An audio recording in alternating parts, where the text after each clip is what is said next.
இந்த கயிறு அவுக்கிறது எதுவுமே இருக்கக்கூடாது. இப்போ என்ன பண்ணணும்னா இந்த கிராஸ் ஆரத்தை வைக்கும்போது இந்த பொசிஷனில் கிராஸ் ஆரம் வெளிப்பக்கம் வரணும், கிளாம்பு வந்து கம்பத்துக்கு உள்ளே வரணும். சரிங்களா? இப்போது இந்த பொசிஷனில் தோலில் வச்சு இதை இப்படி கொண்டு போகணும். சரிங்களா?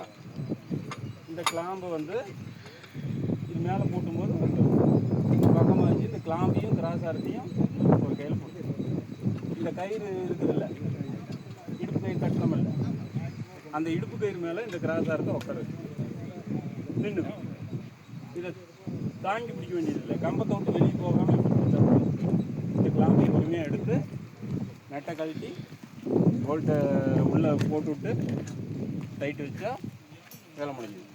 த்ரெட்டு மட்டத்துக்கு இது வந்து டைட்டு வச்சுட்டு அதுக்கப்புறமா தான் ஸ்பேனர் எடுத்து டைட் வைக்கணும். 2 சைடும் கிராஸ் ஆரம் சென்டராக இப்படி இருக்கணும், கிராஸாக இருக்கக்கூடாது. டைட் வைக்கிறது நல்லா டைட் வச்சுட்டு அடுத்தது பார்த்தீங்கன்னா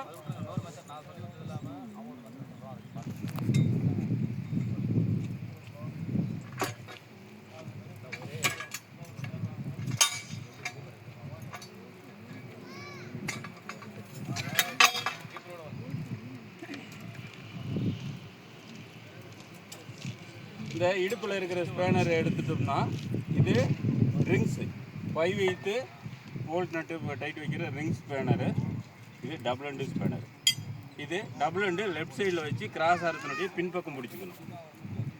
இந்த ரிங்ஸு தான் இந்த நட்டை டைட் வைக்கணும். இது லென்த்தாக இருக்கிறதுனால ஈஸியாக டைட் வச்சிடலாம். டைட் வச்சு முடிச்சுட்டு கிராஸ் ஆரத்தை ஒரு தட்டினோம்னா டைட்டாக இருக்குதா லூஸாக இருக்குதா டைங்கன்னு ஒரு சவுண்டு கேட்கும். கேட்டு முடிச்சுட்டு உடனே நீங்கள் ஸ்பேனரை கீழே போட்டுடலாம்.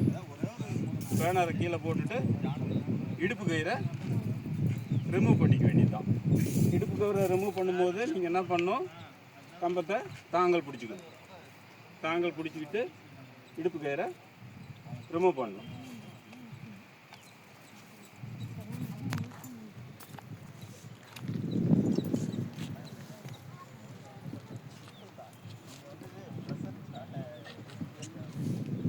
ரிமூவ் பண்ணிவிட்டு இடுப்பு கயிறை அவுத்துட்டு நீங்கள் எப்படி ஏறினீங்களோ அதே மாதிரி பொறுமையாக இறங்கிக்கணும்.